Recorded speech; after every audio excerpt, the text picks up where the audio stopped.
A assembleia de acionistas estava ficando tensa quando meu marido, o CEO, se levantou e disse: Renata tem 30 minutos para esvaziar sua mesa. Em vez de me irritar, eu me levantei e respondi: Obrigada. Momentos depois, 22 colegas se levantaram silenciosamente de seus assentos e saíram comigo. Valéria, a amante do meu marido, descansou a mão sobre a barriga grávida e sorriu com deboche, enquanto me via ser expulsa da própria empresa que eu havia cofundado. Eles não faziam ideia do que eu faria em seguida, até a empresa dele entrar em colapso apenas semanas depois. Antes de contar a história completa, curta, inscreva-se e deixe um comentário dizendo de onde você está assistindo. A história continua agora. Meu nome é Renata Valverde, 35 anos, morando em São Paulo. Numa segunda-feira de março, entrei na grande sala de reuniões no 42 grau andar, o mesmo lugar onde meu marido, Tiago, e eu havíamos feito nossas primeiras apresentações para captação de recursos. A sala com paredes de vidro com vista para a Avenida Paulista ainda era tão bonita quanto no dia em que assinei o plano de fundação da Condor Investimentos, há 8 anos. Entrei como diretora de investimentos, cofundadora da empresa. Mas naquele dia, eu não sabia que entraria com esse título e sairia com outro, atraída. A assembleia de acionistas começou às 9h. Os parceiros estratégicos estavam sentados em fileiras organizadas. Todos receberam um dossiê grosso, dentro do qual havia uma folha inesperada, um aviso de mudança de pessoal executivo. Virei-me para olhar Tiago, meu marido, o CEO, outrora meu parceiro na vida e nos negócios, mas os olhos dele evitavam os meus.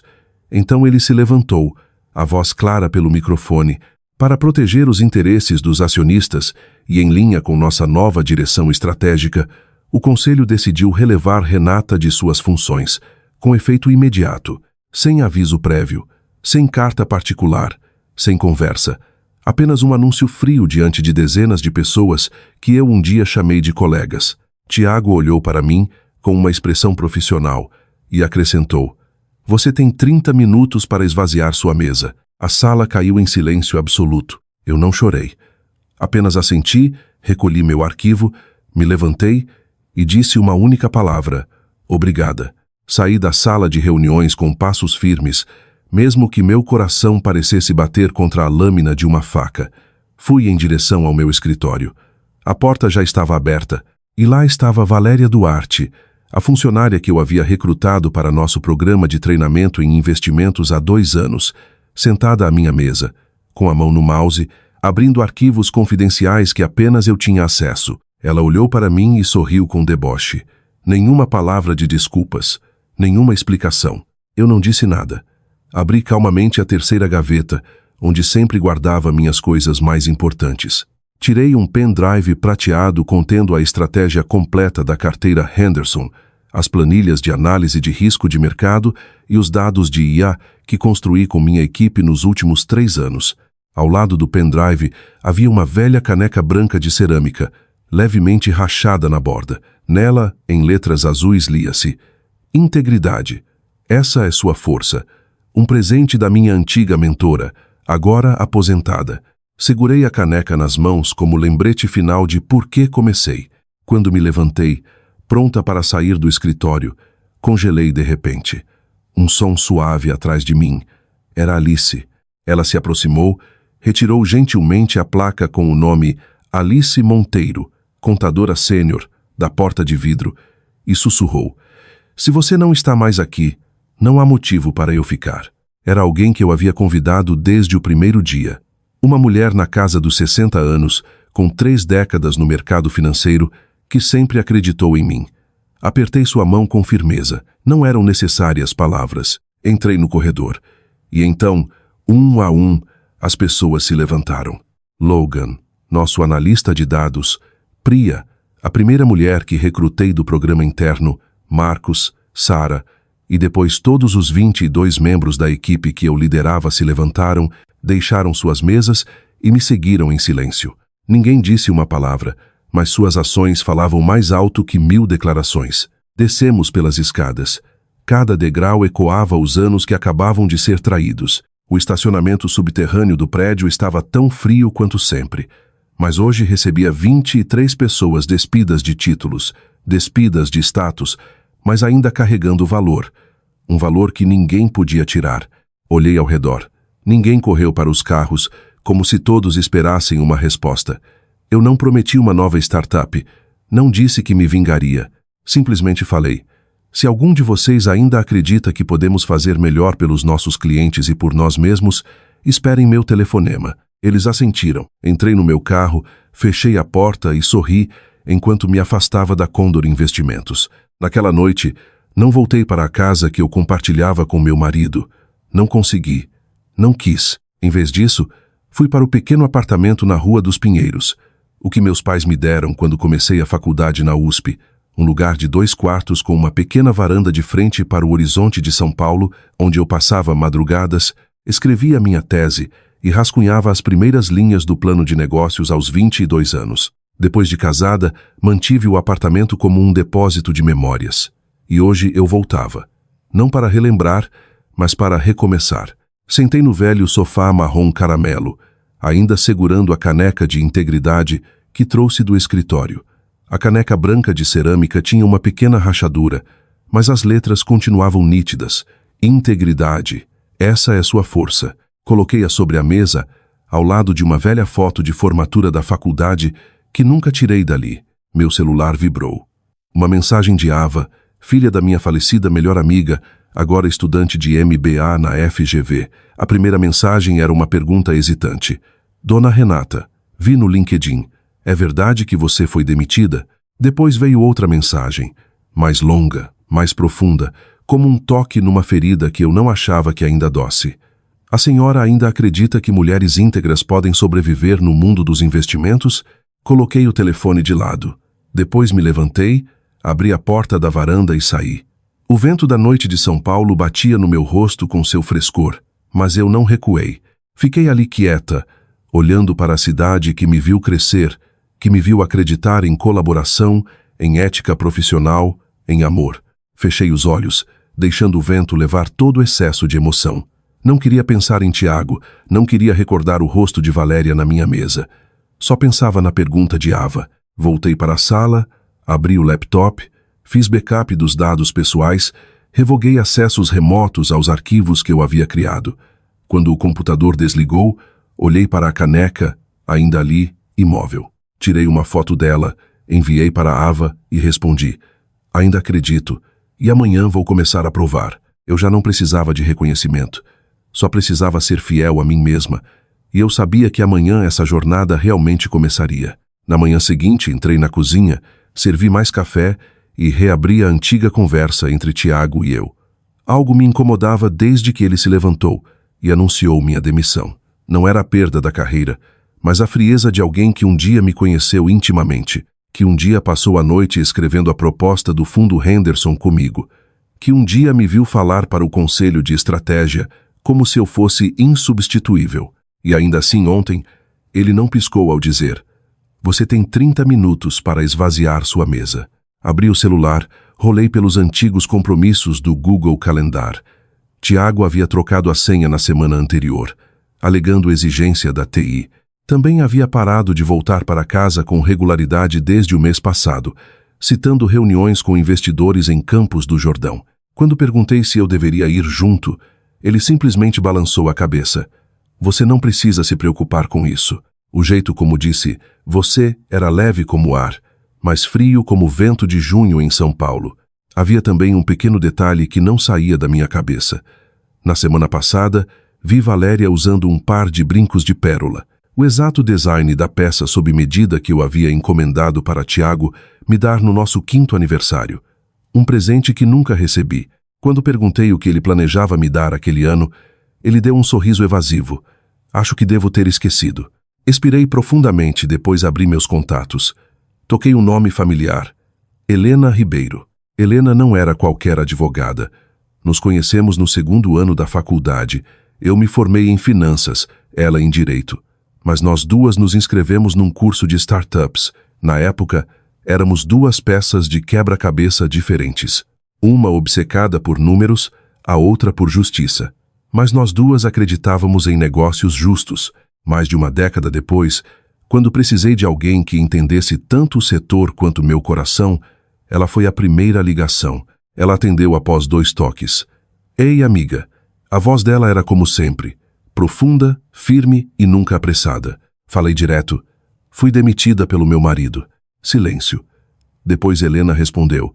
Estou livre esta tarde. Meu escritório está aberto o dia todo. Mas se você não quiser sair, posso ir até você. Olhei ao redor do meu velho apartamento, o lugar onde eu havia sido eu mesma antes dos escritórios de vidro, antes das apresentações polidas. Não, eu quero sair. Preciso fazer isso com a cabeça limpa. O escritório de Helena ficava num prédio quieto de tijolos aparentes no bairro da Vila Madalena. Ela abriu cedo, preparou 2 canecas de chá de hortelã. Atrás da mesa dela pendia uma placa metálica que simplesmente dizia: proteja o que ela construiu. Sentamos numa pequena mesa de reuniões, longe de qualquer barulho. Contei tudo. A demissão, Valéria na minha mesa, os dados acessados, o olhar de Tiago, os brincos. Helena fazia anotações, sem interromper, mas eu sabia que ela já estava calculando. Quando terminei, ela fez apenas uma pergunta. Você ainda quer salvar esse casamento? Parei e depois respondi lentamente. Não sei, mas não consigo viver ao lado de alguém que consegue cortar tudo numa sala cheia de gente e ainda dormir em paz naquela noite. Helena assentiu. Então não precisamos entrar com o processo ainda, mas nos preparamos. Primeiro, uma avaliação de bens e direitos de cofundadora. Depois, possíveis violações de dados e direitos como cofundadora. E se descobrirmos evidências pessoais como infidelidade ou manipulação financeira, vamos usar. Tirei o pendrive prateado da bolsa e coloquei sobre a mesa. Aqui estão todos os dados de carteiras que gerenciei em 8 anos. E os arquivos de backup que Valéria não consegue copiar porque não tem o algoritmo que construí. Helena sorriu. Perfeito. Hora de jogar esse xadrez com estratégia, não com emoção. Olhei pela janela. O céu de São Paulo ainda cinza como toda manhã de março. Mas pela primeira vez, não me senti sozinha na tempestade. Não sabia se Tiago percebia o que estava por vir, mas eu sabia. E dessa vez, não entrava no campo de batalha com esperança. Estava trazendo documentos legais e uma amiga segurando a espada. 3 dias depois de me encontrar com Helena, recebi uma mensagem dela às 6 da manhã. Está livre ao meio-dia? Tenho algo para te mostrar. É chocante. Respondi com uma palavra. Lá. Nos encontramos num pequeno café escondido numa viela da Vila Madalena, do tipo que serve o chá de gengibre que Helena gosta. Mal sentei e ela colocou um envelope grosso e um pendrive à minha frente. Pedi a uma amiga, Lillian Weston, investigadora particular, para pesquisar sobre Valéria. Só por proteção extra. Mas os achados foram muito além do esperado. Abri o envelope. Dentro havia fotos impressas, dados de GPS, registros de cobranças de hotéis e transcrições de mensagens. Valéria está grávida, disse Helena lentamente. Olhei para cima. Meu coração deu um salto. Ela disse a Tiago que é dele. Ele acredita. E vem transferindo dinheiro todo mês para a conta particular dela. Recostei-me, com a garganta seca. Mas Helena não havia terminado. De acordo com os dados de GPS do celular de Valéria e registros de segurança do residencial em Alphaville, ela tem ficado regularmente no apartamento de um homem chamado Gabriel Hartman. Pisquei. Aquele nome era familiar. Gabriel? Você quer dizer o ex dela? Aquele com quem ela terminou há 1 ano? Trabalhava na Aspen Private Equity? Helena assentiu. Eles ainda mantêm contato. E segundo Lillian, Tiago não faz ideia. Ela puxou outra folha impressa. Uma especialista em cibersegurança, associada de Lillian, acessou os backups do celular Samsung de Valéria. Encontramos uma troca de mensagens que acreditamos ser crucial. Ela deslizou o papel para mim. As palavras eram claras. Gabriel, tem certeza que ele acredita que o bebê é dele? Valéria, acredita. Até está escolhendo nomes. Gabriel, e agora? Quando nascer, o que você vai dizer? Valéria, depende. Mas se eu conseguir a promoção, deixa ele acreditar. Não sei por quanto tempo. Não sei quanto tempo fiquei em silêncio. Só lembro que até o suave tilintar de alguém mexendo o chá na mesa ao lado me assustou. Helena colocou a mão sobre a mesa, sem tocar na minha. Ela sabia que eu não precisava de consolo. Precisava de espaço para avaliar como uma carteira de venture diante de uma crise de liquidez. Olhei para ela com a voz rouca. Tiago não sabe nada disso. Não, mas você sabe. E agora você controla todo o jogo. Assenti sem dizer uma palavra. Não gritei. Não xinguei. A raiva dentro de mim não explodiu como fogo. Ela congelou, lenta e firme, como gelo sob a terra. Percebi que Valéria não havia traído apenas a mim. Ela havia traído o próprio homem que manipulava.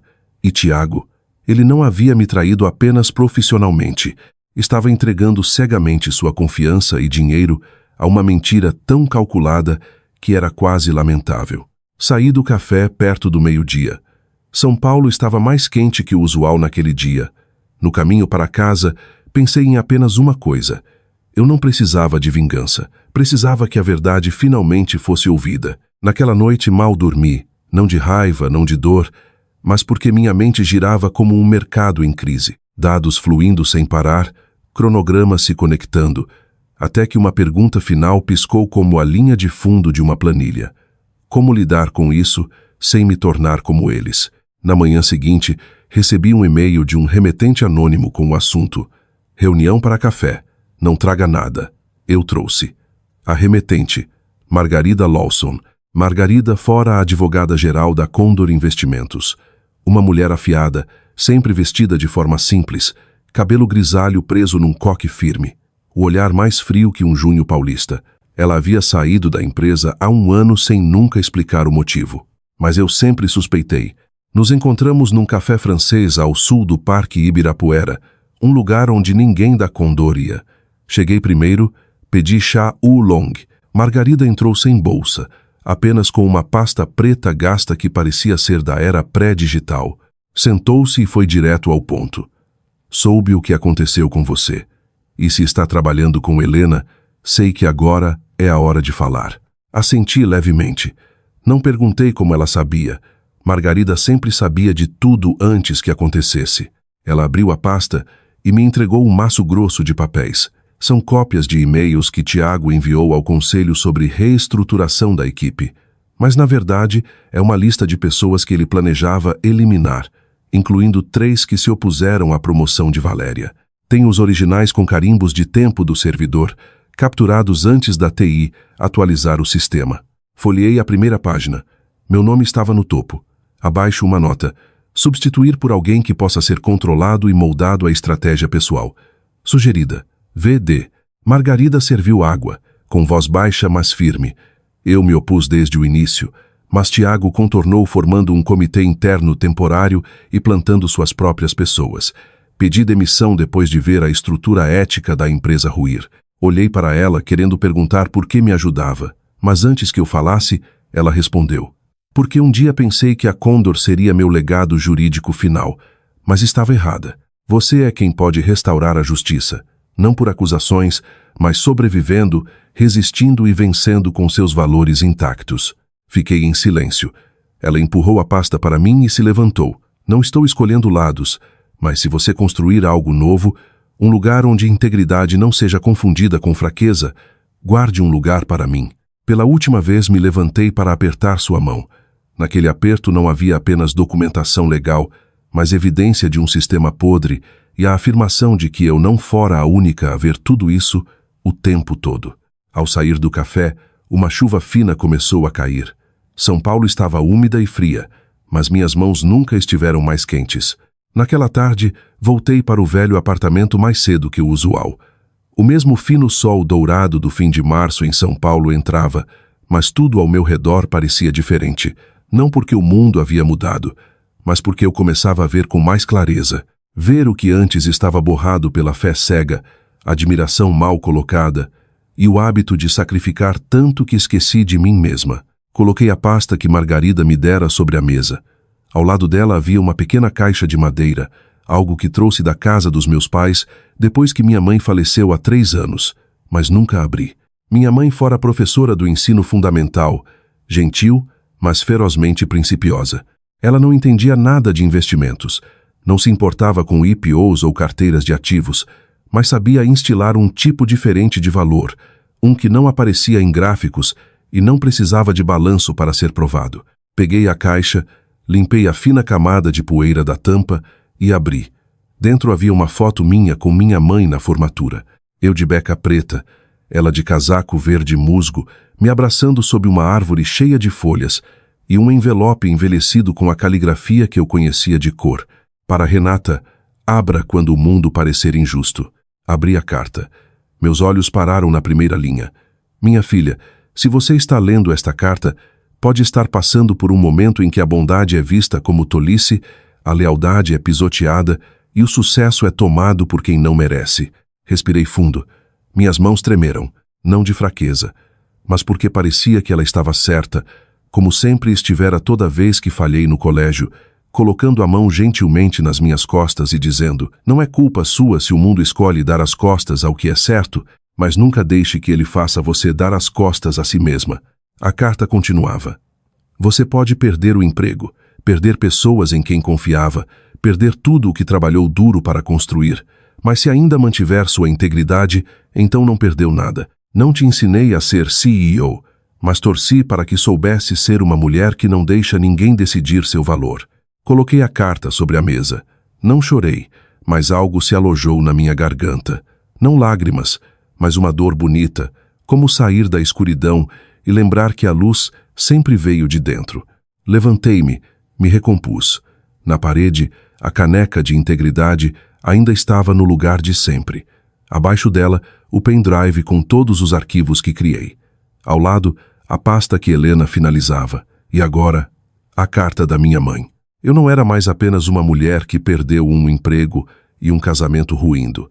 Era alguém que herdara algo muito maior que um título, um legado de espírito.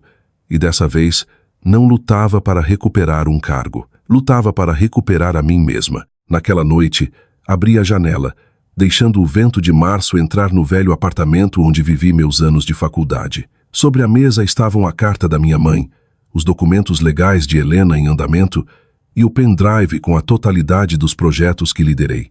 Então o telefone fixo, uma relíquia antiga que mantive por hábito, começou a tocar. Hesitei alguns segundos, depois atendi. Do outro lado havia uma voz feminina profunda, firme, levemente rouca, moldada por décadas no mundo dos negócios. Renata, aqui é Glória Monteiro. Meu coração apertou. Lembrei-me da voz dela. Glória fora uma das primeiras clientes que trouxe quando cofundei a firma, uma investidora privada na casa dos 60 anos que um dia teve uma rede de residências de luxo para idosos em São Paulo antes de vender tudo para se aposentar. Foi ela quem me disse: você não está só gerenciando meu dinheiro, está protegendo os anos que me restam. Respondi com toda a compostura que consegui: olá, dona Glória, saí da Condor Investimentos. Mas ela me interrompeu. Não liguei para ouvir desculpas, liguei para agir. Congelei. Estive observando. Eles apagaram seu nome da empresa, mas também sei quem construiu aquelas carteiras, quem me tirou da crise de 2020, quem ficou até às 2 da manhã atualizando meus gráficos quando eu me preocupava com a saúde do meu marido. Mordi o lábio. Glória não era do tipo emotiva, mas hoje sua voz tremia. Acabei de solicitar o resgate total da minha carteira na Condor. Esse valor é de 58 milhões de reais e quero reinvestir, mas não com eles, com você, se você começar algo novo. Mal consegui falar. Sussurrei. Tem certeza? Mais certeza do que nunca, porque invisto em pessoas, não em logotipos. Coloquei o fone no gancho, com as mãos ainda tremendo, não pelo número, mas pelo que significava ser vista. Depois de tudo, alguém ainda me via, não como uma cofundadora desonrada, mas como uma mulher que provara seu valor por ações, por ética e por não se vender por um título. O telefonema de Glória não era apenas uma oferta de investimento. Era um lembrete de que eu não estava sozinha, e o tempo de levantar era agora. Virei-me para a mesa, abri o laptop, criei um novo arquivo, nomeei o Fundo Phoenix Investimentos, a chama das cinzas. Nomeei o Phoenix não porque achasse que era uma fênix, mas porque havia chegado ao fundo do poço, e se eu não levantasse sozinha, ninguém faria por mim. Eu não tinha escritório, não tinha título de CEO, nem mesmo um logotipo. O que eu tinha eram os dados na minha mente, relacionamentos reais e uma lista de 22 pessoas que saíram comigo. Pessoas que se levantaram no momento em que fui demitida, prontas para me seguir se eu escolhesse recomeçar. E eu escolhi recomeçar. A primeira pessoa que liguei foi Helena. Ela chegou ao meu apartamento na manhã seguinte com um latte gelado e uma pasta grossa. Não disse muito, só colocou o copo na mesa e falou: redige o estatuto da empresa, estrutura de propriedade e todos os registros necessários para o estado de São Paulo. O Fundo Phoenix Investimentos será uma LLC totalmente controlada pelos sócios.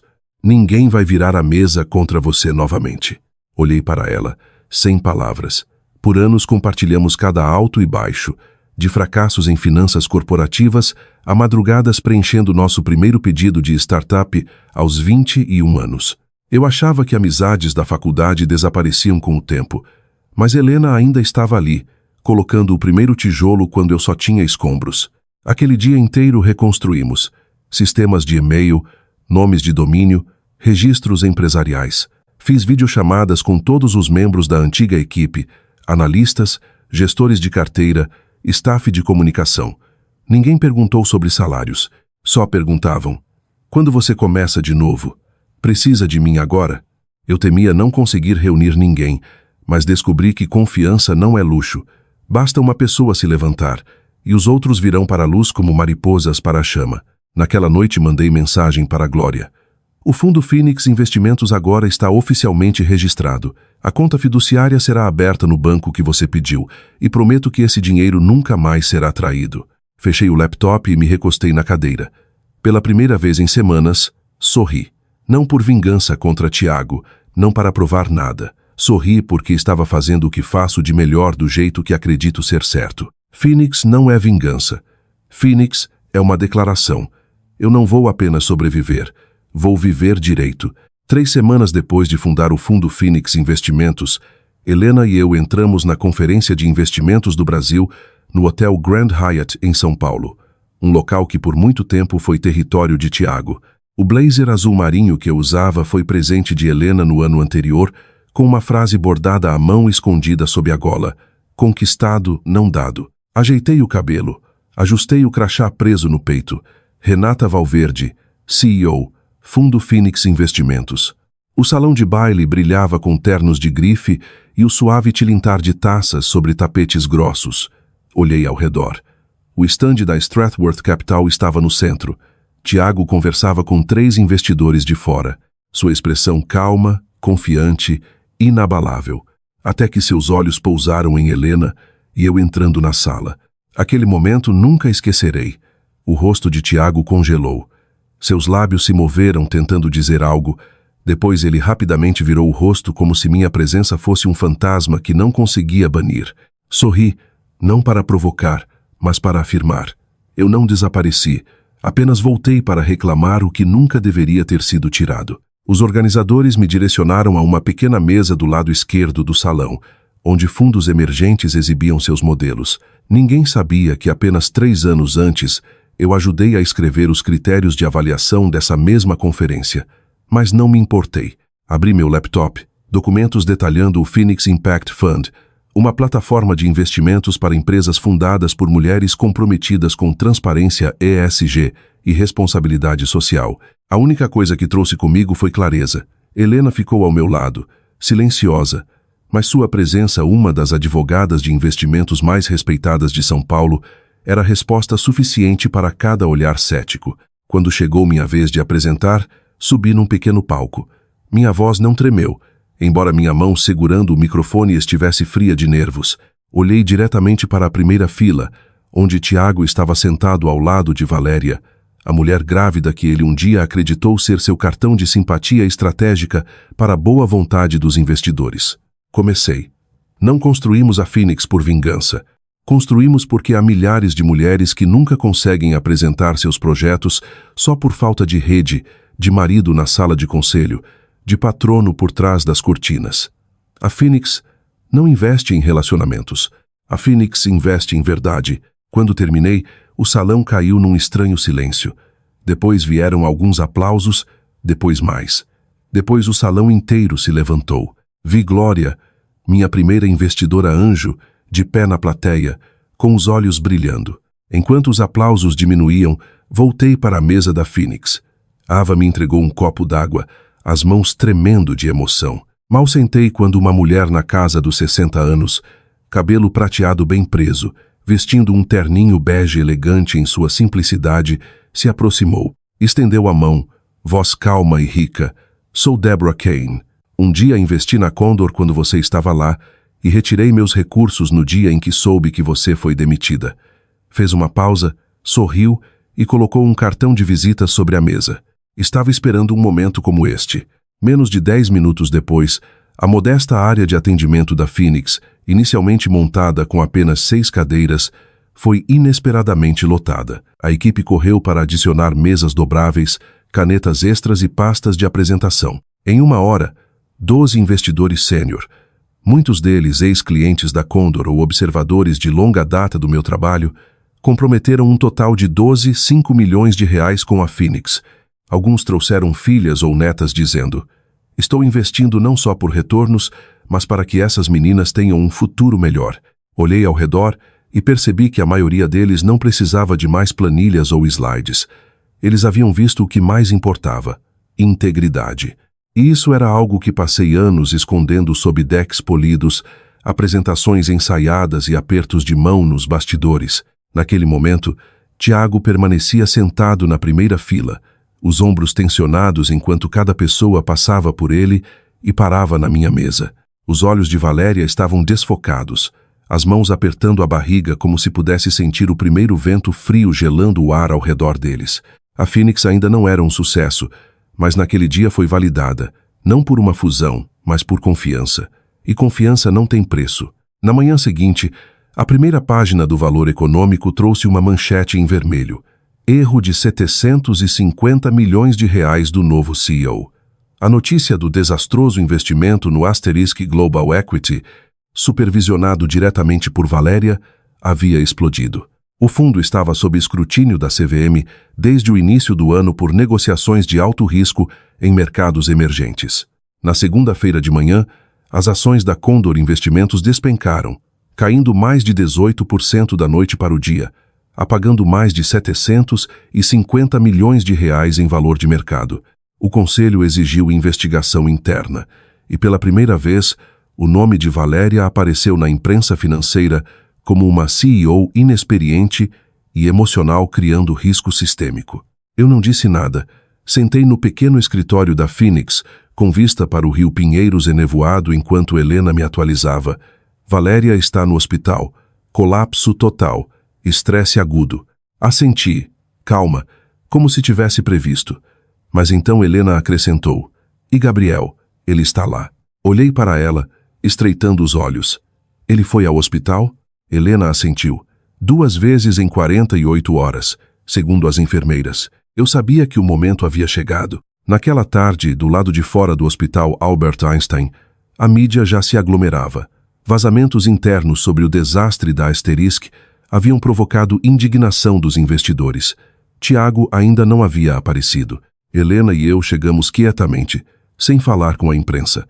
Ela carregava um envelope grosso. Dentro, o teste de DNA que ela havia encomendado semanas antes, tirado de um copo Starbucks, meio vazio que Valéria deixou numa reunião anterior, e uma amostra de cabelo de Tiago durante a sessão do Conselho de maio. Tudo legal, tudo preparado. Às 16h27, Tiago saiu de um SUV cinza, ladeado por 2 assessores de imprensa. Ele não sabia que eu estava do outro lado da rua sob uma fileira de árvores, mas quando Gabriel apareceu, camisa amassada, segurando um buquê de flores do campo, Valéria perdeu o controle. Num vídeo que viralizou depois, ela gritou: "Você não deveria estar aqui, vai me destruir." E então desabou. Não lágrimas graciosas, mas soluços guturais, como se toda a máscara tivesse derretido nos ventos úmidos de outubro. Enquanto a multidão ficava paralisada, Helena deu um passo à frente, enfrentou a imprensa, ergueu os resultados do DNA e declarou: "Sou Helena Ribeiro, advogada do Fundo Phoenix Investimentos em nome dos stakeholders.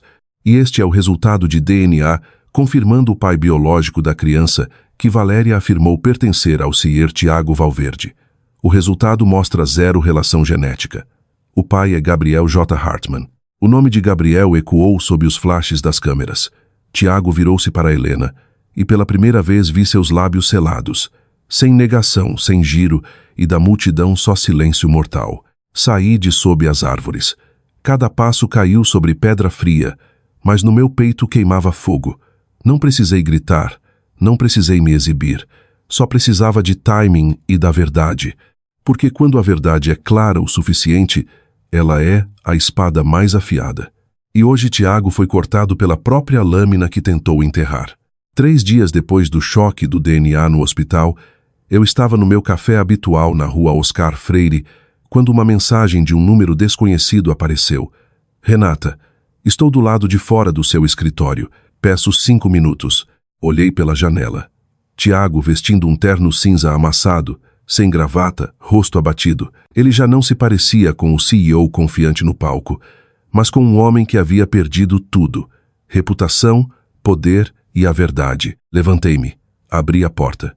Ele não falou de imediato. Apenas colocou silenciosamente um envelope grosso à minha frente. Um rascunho de contrato. Se eu concordasse em voltar à Condor como assessora honorária, ele transferiria 5 milhões de reais junto com um NDA para impedir que eu divulgasse detalhes da empresa e o incidente com Valéria. Não toquei no envelope.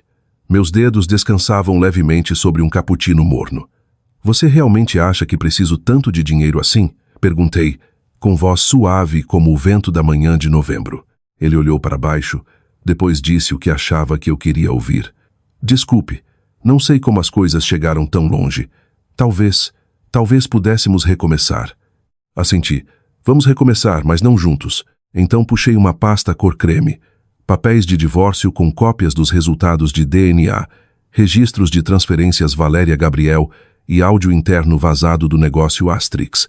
Eu não tinha vindo negociar, tinha vindo encerrar. Minhas mãos tremeram levemente, não de medo, mas da sensação de voltar para casa, para mim mesma. Semanas depois, no espaço claro do escritório do Fundo Phoenix Investimentos, a empresa que construí com os 22 ex-colegas que saíram comigo, recebi Ava, nossa primeira estagiária. Ela tinha 22 anos, cabelos cacheados, olhos brilhantes, e hesitou quando estendi a mão. Não pensei que você seria a pessoa me entrevistando, disse ela um pouco envergonhada. Sorri. Sou a última pessoa que você precisa impressionar. O resto, deixe seu trabalho falar. A Ava era a afilhada de Helena, a mulher que ficou ao meu lado como uma irmã.